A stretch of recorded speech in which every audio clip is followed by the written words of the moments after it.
Before you ask, I have no doubt in my mind that Philip would never be so dastardly as to cheat on the princess with his mysterious soulmate.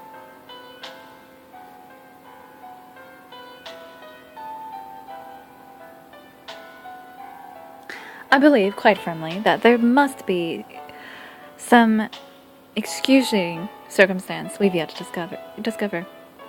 Extenuating circumstances we've yet to discover.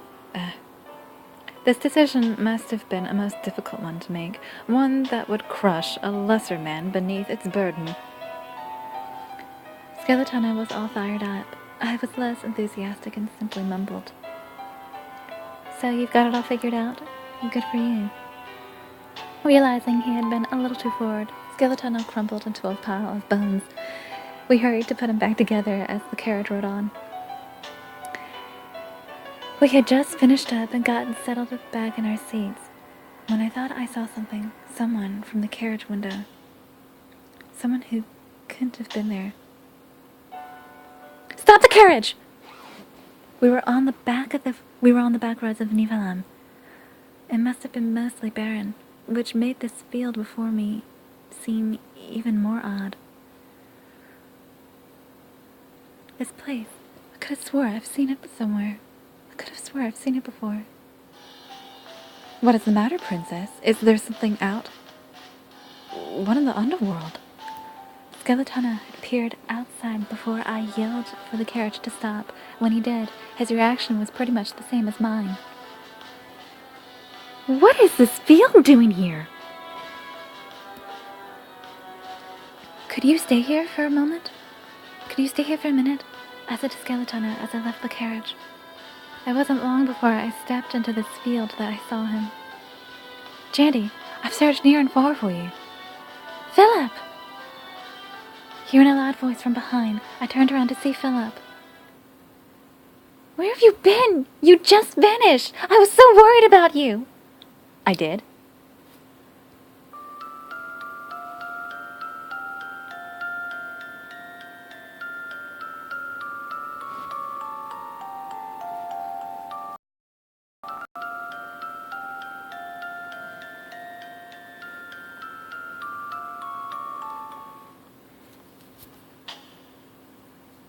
I did? I ran up to Philip, overwhelmed with the joy of seeing him safe and sound. Philip simply stared at me, puzzled. Wait a minute.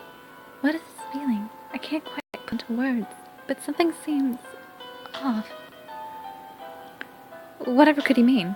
I would never go anywhere without you, Jandy. Really? So, there's absolutely no need for you to worry about that. Seeing that shy smile spread across his face filled me with an indescribable contentment. You really wouldn't just up and leave without saying anything? Of course not, Jandy. As Philip stared into my eyes, his shy smile turned into a smirk with a mischievous glint in his eye. He tapped me softly on the forehead. Princess, you aren't letting some trifling nonsense trouble you again, aren't you? Are you? When he did this, it reminded me of when we talked on the balcony. Though it wasn't that long ago, I felt strangely nostalgic when I remembered this. Yeah, I suppose it's happened before. I was serious then, and I'm serious now too. I am dead serious now too. I'm always serious when I say what I feel to you, Jandy. Is this not coming across? The mischievous glint turned into a sad puppy dog stare, and I was momentarily at a loss for words. Well, no, I mean... Yes, I do think you're being serious. I understand that. It's just... Just what? You've got that soulmate you're destined or fated or whatever for, and you have to go with them, don't you? Melting under his firm gaze, I was having trouble getting my words out. Get a hold of yourself. You're acting like you did something wrong. Focusing on what I should say, I pouted a little. Destined? Are you talking about that new novel again? I was mystified by Philip's reply. He seemed worried, genuinely concerned. genuinely concerned. There was no doubt about that. What's the matter with Philip?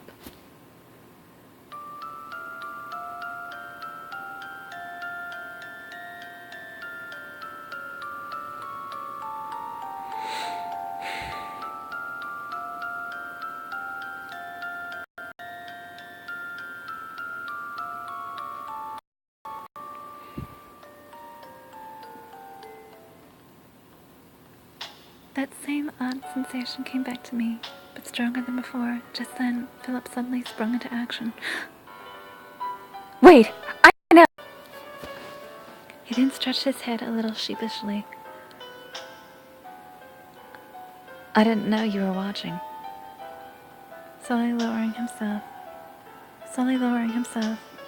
down on one knee, he held out his hand. Jandy, my sweet, thine smile is like a summer wind, the fancy of all as it blows in. That garnished sun, burning bright, the newest star of night, little compared to you, so fair. I'll give up. I definitely needed more rehearsing time. Philip obviously wasn't used to talking like this. Watching him try to recite a poem was like watching an actor struggle to remember his lines. What's come over you, Philip? Seeing Philip act so strangely, I couldn't help but laugh.